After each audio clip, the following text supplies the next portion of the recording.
चारों तरफ जय जयकार होने लगा, तालियां बजने लगी, बाजे नवगह कहे निशाना, देव वधु नाचही कही गाना। देव वधु नाचने लगे, देवता आनंद मनाने लगे, बंदे मागध सब लोग स्तुति, मंगल बाजे बजने लगे। आज्ञा करी गई और सीता जी सखियों के साथ आई, धीरे धीरे चलती हुई, और सीता जी ने जयमाल उठाई, भगवान राम को पहनाने लगी। बड़ी प्रसन्न है आज किशोरी जी। आज गौरी की कृपा के अनुसार जो नक्की किया था वही सहज सुंदर सावर हो, साजन पति प्राप्त हुआ।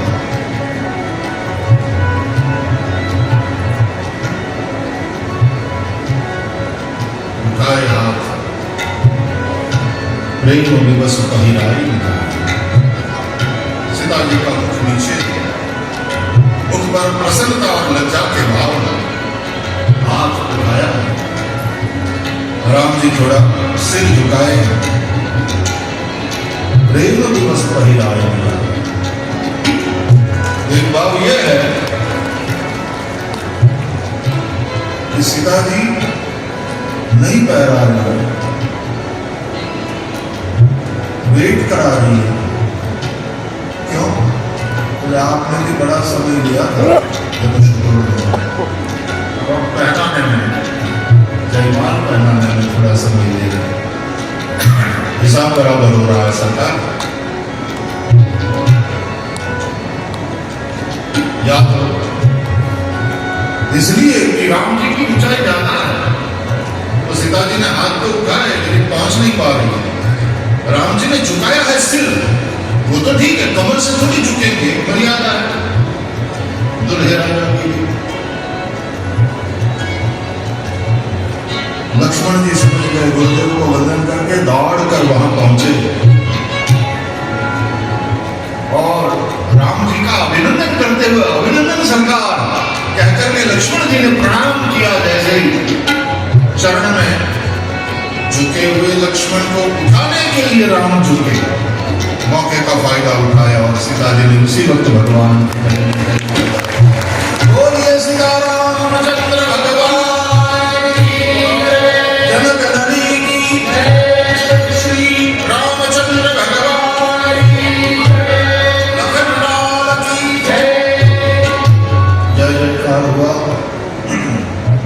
अब अभिमानी राजाओं के अचानक भान हुआ कि क्या हो गया। तब अभिमानी राजाओं ने कदवा बोल दिया, विद्रोह कर दिया। जनक जी चिंतित, लक्ष्मण जी की आंख का रंग बदलने लगा कि प्रभु का काम प्रभु ने किया, अब यदि गुरुदेव मुझे अनुमति दे तो बाकी वाला काम मैं करना, इन सबको उनके धाम नहीं प्रभु के धाम पहुंचा। जनक जी चिंतित कि अभिमानी राजाओं के विद्रोह को किस तरह शांत किया जाए।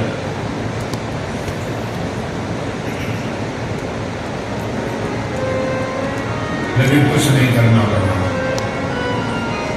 ऐसी घटना घटी कि अभिमानी राजाओं का विद्रोह अपने आप शांत हो गया, क्योंकि तेहि अवसर सुनी शिवदान,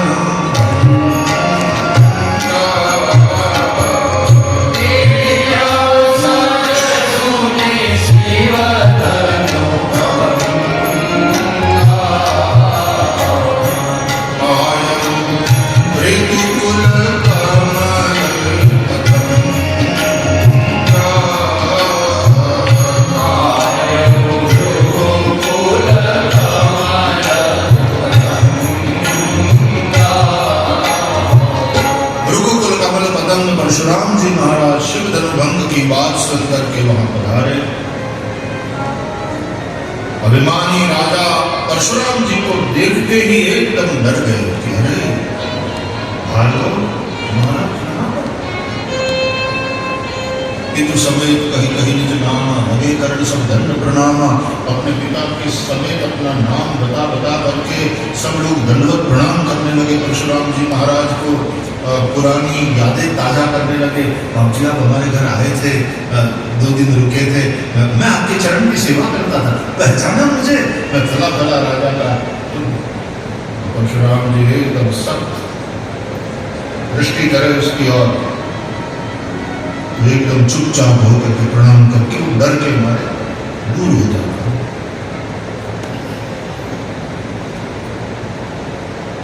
जनक जी बड़े प्रसन्न कि महाराज आप जब भी पधारते हो तो मुझे प्रसन्नता होती है, लेकिन आज तो विशेष प्रसन्नता हो रही है क्योंकि आप ठीक समय पर आए हो।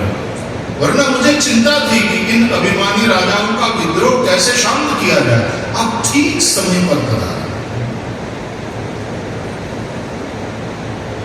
लक्ष्मण जी को आने वाले इस महान भाव में बड़ा कुतूहल हुआ। वाह, पूरा शरीर का सौष्ठव क्षत्रिय वाला, ऊपर जटा, गले में माला, मृग चर्म, वेश मुनि का। अब यदि मुनि है तो हाथ में कमंडल होना चाहिए, दंड होना चाहिए। यहां तो बाधा है, बाण है, धनुष है, यहां फंसा तो उम्र। क्या कॉन्ट्रास्ट! ये कौन है? कुतूहल हुआ लक्ष्मण जी। जनक जी ने आकर के प्रणाम किया।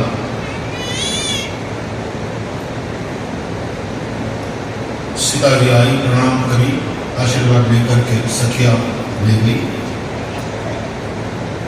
विश्वामित्र जी आगे आए, अभिवादन किया, पधारिए रघुनंदन। परशुराम जी ने भी विश्वामित्र जी का अभिनंदन किया। राम लक्ष्मण से कहा, विश्वामित्र जी, राम लक्ष्मण ये रघुनंदन परशुराम जी हैं, प्रणाम करो, आशीर्वाद। दोनों भाइयों ने आकर प्रणाम किया। लखन जी ने पैर छुए, अच्छा रघुनंदन।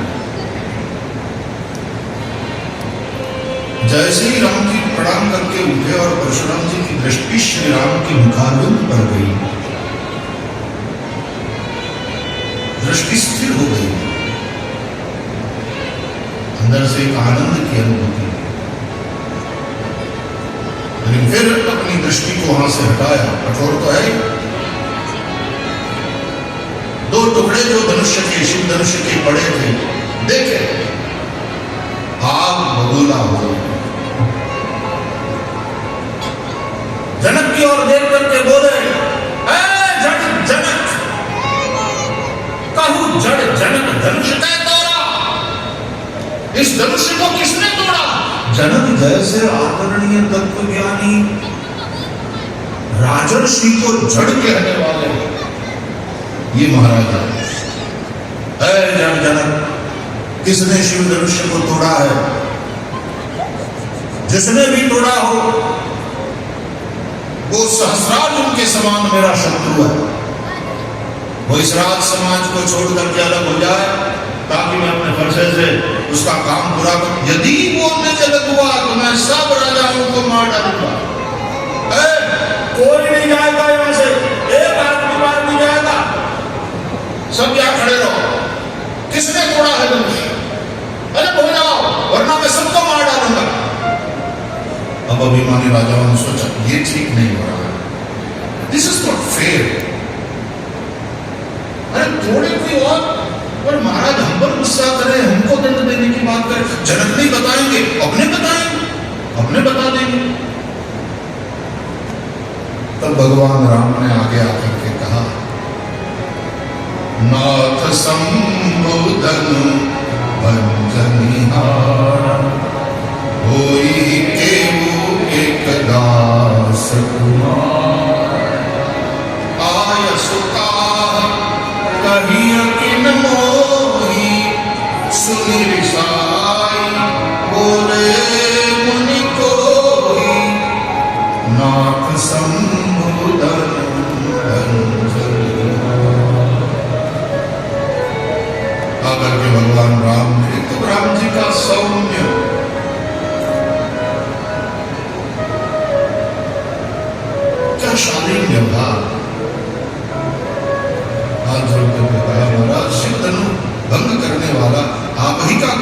पास होगा, क्या आज्ञा है आप मुझसे क्यों नहीं कह रहे?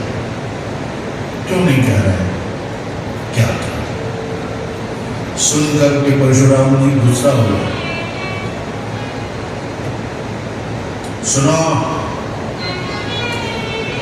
सेवक सो जो करे सेवकाई, सेवक उसको कहते हैं जो सेवा करे, ये तो अधिकरणी है।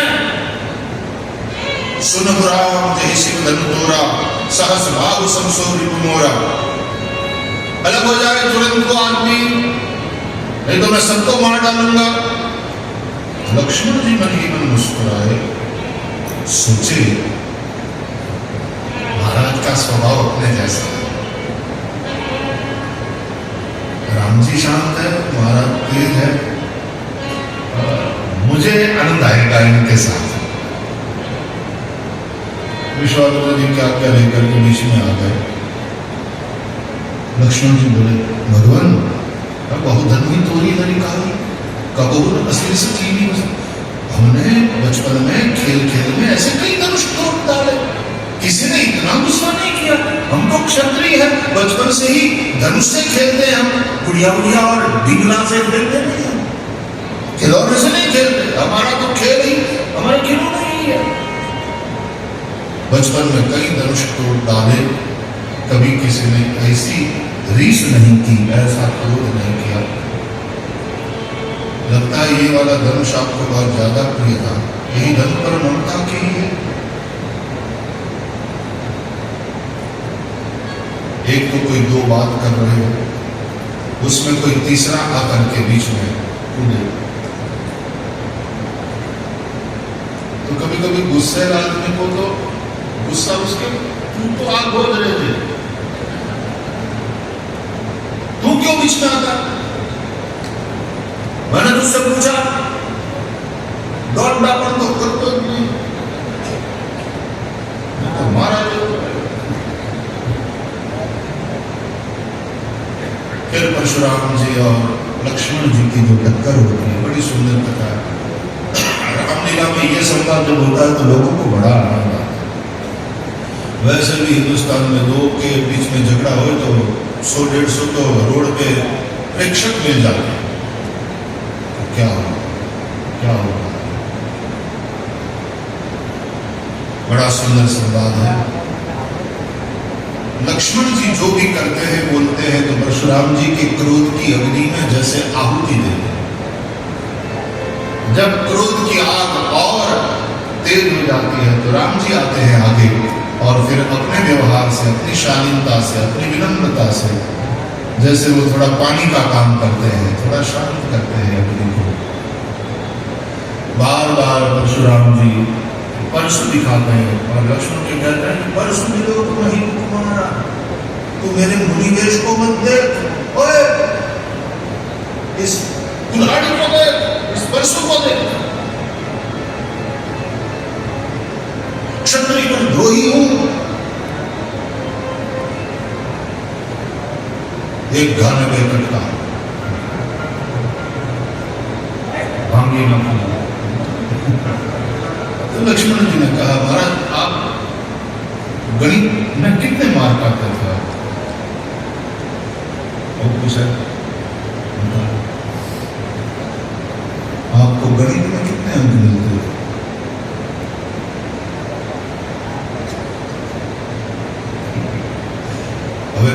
अब ऐसे महापुरुष और इतने गुस्से में कहना क्या चाहता है तू?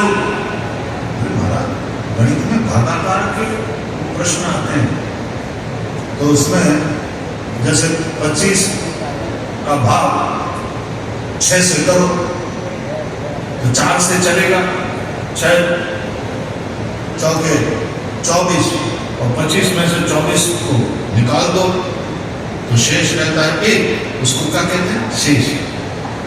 शेष को फिर भाग सकते हैं, वो शेष।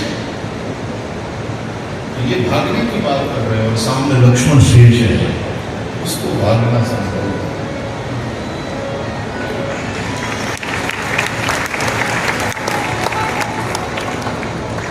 अंत में परशुराम जी राम के ऊपर गुस्सा करते हैं कि तेरा भाई तेरे कहे में नहीं है, तेरे कंट्रोल में नहीं है।